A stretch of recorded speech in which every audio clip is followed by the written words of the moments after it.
అనకాపల్లిలో బాలిక హత్య కేసు ఎంత దారుణం అంటే, అమ్మాయి మైనర్.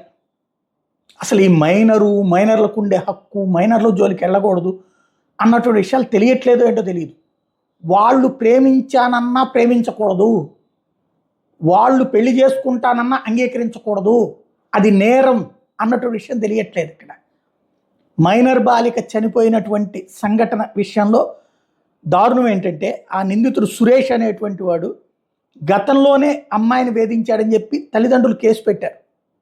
బాలిక తల్లిదండ్రులు వాడిని ఫోక్సో కేసు కిందన అరెస్ట్ చేశారు, జైలుకు కూడా పోయాడు. జైలు నుండి బయటకు వచ్చిన తర్వాత మళ్ళీ అమ్మాయిని ఫాలో అవుతా ఉన్నాడు.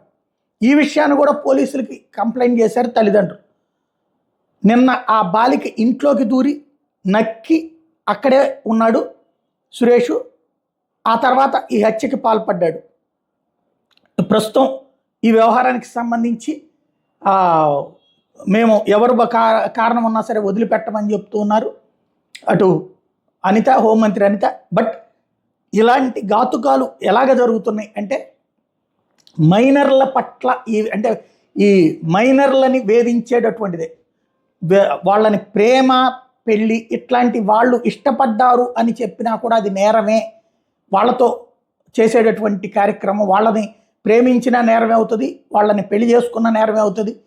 ఇది గుర్తుపెట్టుకోనటువంటి వాళ్ళు ఇలాంటి పరిస్థితులకు పాల్పడుతున్నారు. చివరికి నేరం చేసినటువంటి వాడు ఇప్పుడు వీడు ఒకసారి వెళ్ళి జైలుకి వెళ్ళాక కూడా వాడికి బుద్ధి రాలేదు అంటే ఏమనాలి అట్లాంటి వాడిని?